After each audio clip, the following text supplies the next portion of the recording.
I believe the paint color that Nana chose was called celery, and it actually looks really good. I'm more confused than anything else, puzzled.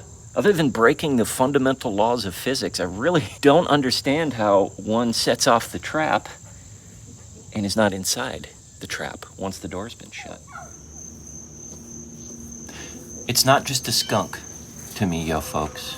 Not just a critter taking down my chickens one after another in an oddly clinical, precise fashion. No, this isn't just a skunk. This skunk represents chaos. Smelly chaos. Furry chaos. Chaos Le Pew. I made a mistake the other night and left open a tiny crack in the fence, and the next morning I followed a trail of feathers up the stairs of the barn to my stinky antagonist's little lair.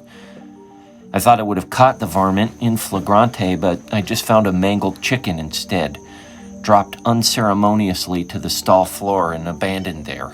Head gone, guts a-splatter, legs akimbo. Now, how long can any good man stand by and let evil carry on unimpeded? The answer, you should be quick to point out, is that he should not stand by. So I got myself a trap and did a bit of research online. Turns out that the best bait to trap these fragrant felons with is something equally as odoriferous as the quarry itself, our oily friend, the common sardine.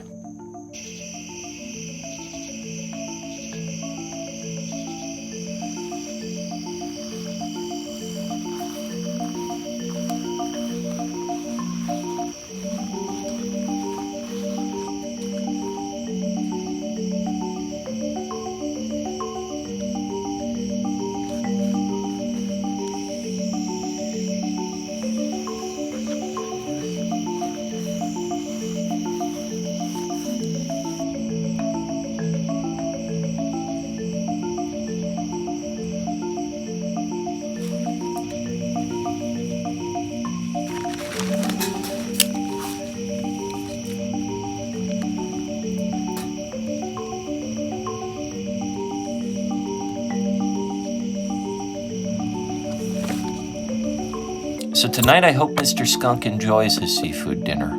I hope he takes his time, tucks into his sardines with as much methodical relish as he does my chickens.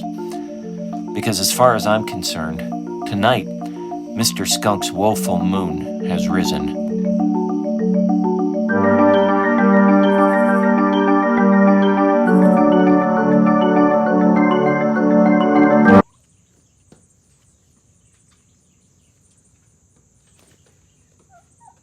2 months ago, we had nearly 30 chickens.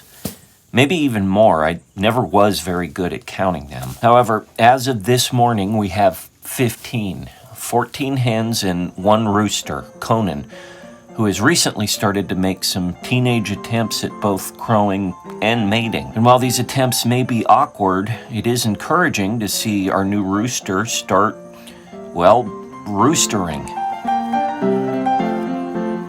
Regardless, it's time to start restocking the flock, and my friends at the Kramer Life have some beautiful birds for sale that I'll be picking up this weekend.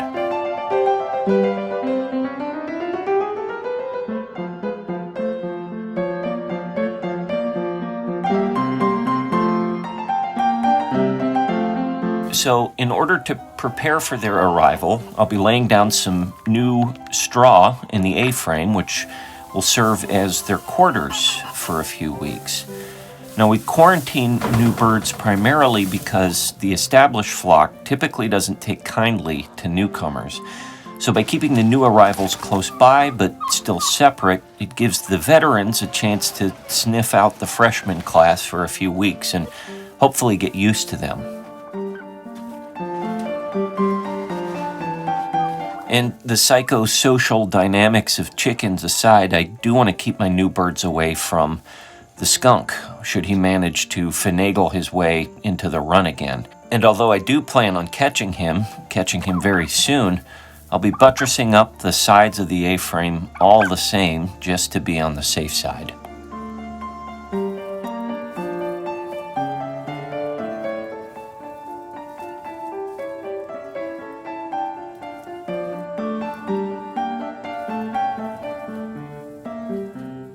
Quite a few people have asked us about the status of Nana Jana's house and how things are going in that regard. Whether or not she's moved in. She has not moved in quite yet. There's been actually quite a few projects that we've been undertaking under the radar.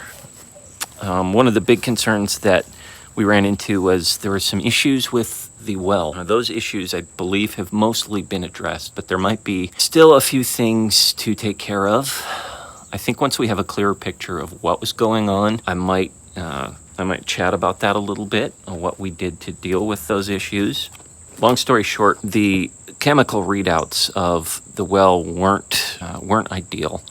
But again, I believe we've gotten most of those issues taken care of. There were some structural things that we had to take care of, but one of the biggest things that seems small on the surface, but actually makes a very big difference, is just painting everything. And we were able to get the interior of Nana Jana's house painted, and I'm showing you the before and after. I believe the paint color that Nana chose was called celery. It actually looks really good, as you can see the difference here between the initial color, which in my opinion a gloomy gray color, and now this new color really just changes the entire aesthetic of the place, the entire vibe of the place. Now that the walls have been painted, things are going to go a lot quicker. We actually have some pretty exciting things in store for this place. One of the things that Nana's been talking about a lot is building a pole barn off to the side of the house. And so we've been doing some research on that. I know it's funny because the initial plans that we had were, we were going to build a barn dominium on our property. It didn't end up working out that way. However, isn't it kind of cool that we're now talking about building a pole barn off to the side of the house? Just wanted to give you guys kind of a quick before and after shot of what the house looks like. Thunder cloud gray versus bright inviting celery. I think the difference is night and day. I think it looks really good this way with this new color scheme.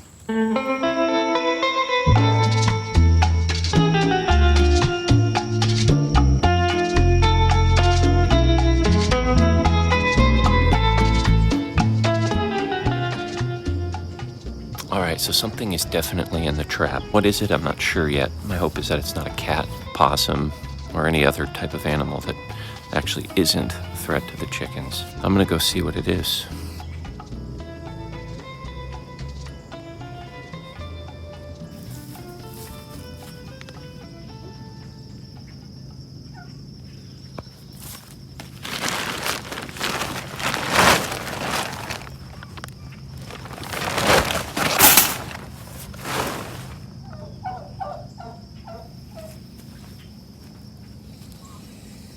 All right, so whatever it was, managed to get into the trap, eat all of the food, set the trap off, but is still not in the trap. I have no idea what happened here or how this occurred. I'm frustrated. I'm gonna keep using this trap until I catch this critter. I'll keep using cheap sardines because clearly whatever this animal was liked it, but I don't understand why the trap got set off and all the food eaten and the door shut in the trap without it actually catching the animal. That's bizarre to me. I have no idea why that's the case. I'll do a little more research, but the hunt continues for this elusive quarry.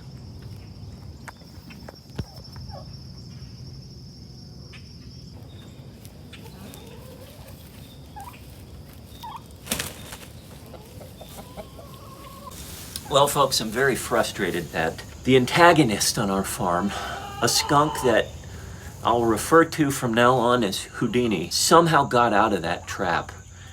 I think as I look at the trap, I realize I put too many of the sardines on the actual trip itself, the trip plate, and not enough sardines behind the trip plate. I did put a few sardines behind the trip plate, but most of them were on the trip plate.